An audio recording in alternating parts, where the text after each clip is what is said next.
Hello everyone and welcome to another video in MRCOG Essentials. Today we are going to learn together how to interpret fetal growth curves. If you have a look over any growth curve, you are going to find that it is divided into centiles. Those centiles are standards. Those standards are meant to be a point of comparison for you so that you can compare the measurements of your patient's baby to a healthy fetus at the same gestational age. So every and each centile of those represent reference to population of healthy fetuses at the same gestational age. This is our way to track fetal development and identify potential growth issues. So when you are going to use a curve, you are simply comparing the baby's weight to other babies in the same population. So this is really good if we are using what's called universal or population growth curves. Those are standardized, apply to all infants, often based on healthy multi-ethnic cohorts, and those are typically the WHO growth curves or the Intergrowth 21st growth curve. The pros of those curves are they are easy to use, they are not complex, but they may fail to identify pathological growth in smaller mothers or different maternal age or different ethnicities. So this is why we are in need for customized growth curves. And this is how we developed Grow. Grow is one of the kinds of customized growth curve. It taken into account maternal height, weight, ethnicity, parity. So it's set like a unique standard for each pregnancy. It is definitely better in distinction between high and low risk fetuses. It improves the detection of small for gestational age or FGR, but it requires more details data entry. So you have to have a customized growth curve already in your device, and you are going to enter so many data about your patient so that you can have a correct estimation of the fetal weight. So let's get familiar more with the centiles. What is normal and what is abnormal? But I'm going to give you an example to make you understand more about the centiles and what it represents. If a baby is having estimated weight and his weight is on the 50th centile, that means that more or less 50% of babies in the population represent this weight. If a baby is having his weight on the 10th centile, that means that he is having weight like almost 10% of babies at the same gestational age in the population. And from this point, we have decided that if a baby is having a weight between the 10th and 90th percentile, he is appropriate for his gestational age. And if his weight is below the 10th percentile, that means that he is small. If he is above the 90th percentile, that means he is large for his gestational age. We should remember that growth curves for singletons are different from those for twins.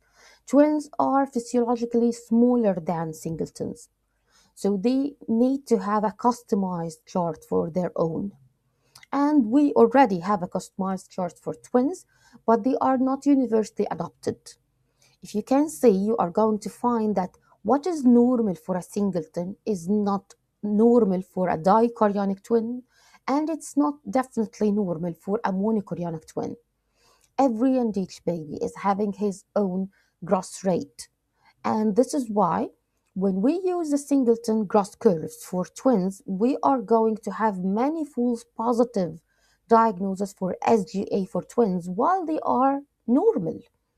So this is why we are adopting to have a customized growth curves for twins and not to use the singleton's growth curves for them. Now let's take practical examples, and we have here a curve for one of the babies, and they are using the grow curve, which is customized one. Anyway, the baby was having different measures at different times of gestation. And as you can see, he is having acceleration of growth, which very normal. And he is having his weights between the 10th and 90th centile, which means that this baby is having appropriate weight and appropriate growth also.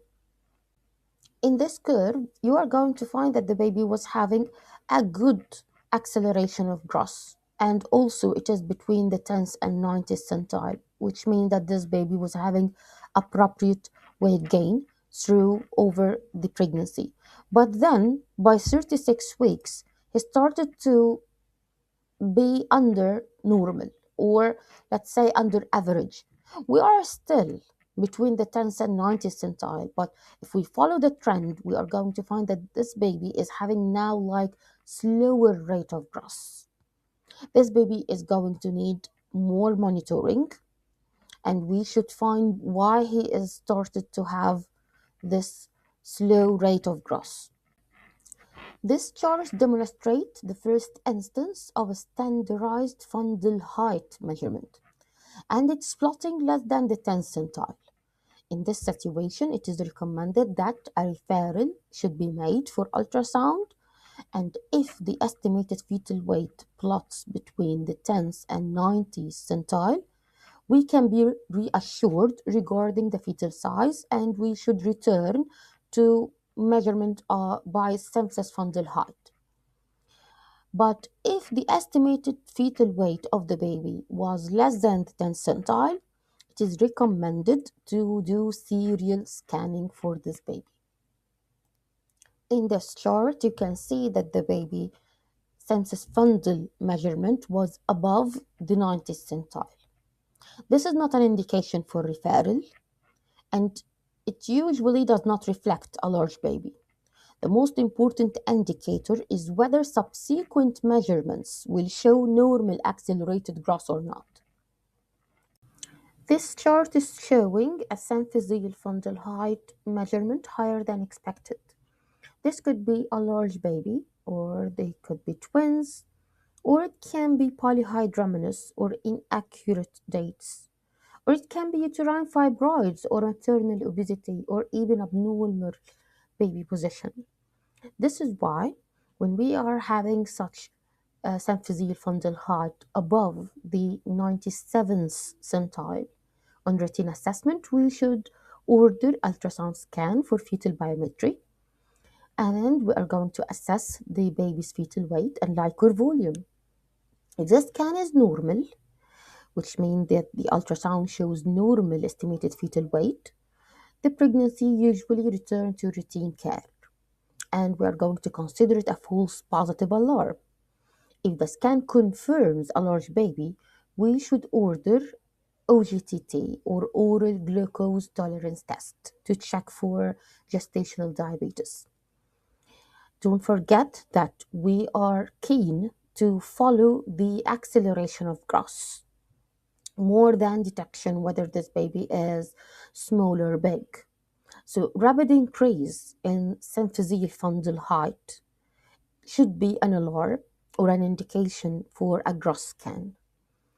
If the baby is on the 90th centile only and he is not above the 97th centile, this can be large for gestational age or even polyhydramnios or any other reason. So put all the factors and bear it in mind when you are going to decide whether to refer your patients for a growth scan or not. Another question would be, what is the difference between SGA and FGR or IUGR? SGA babies are small babies. They are small in size, but they are normally growing. IUGR babies or fetal growth restriction are babies who are having abnormal growth rate.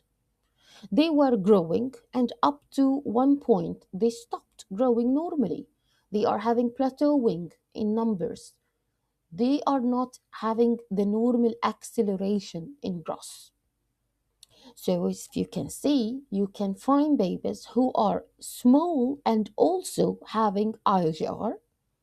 And you can see that we can have a baby who is small for gestational age, but he is having normal acceleration of growth.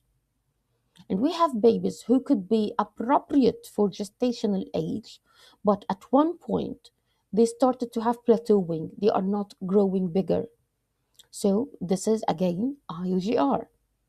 I hope you got the difference between them right now, and I hope it's now easier for you to interpret a growth curve. If you still have any questions about it, please write to me in the comment section.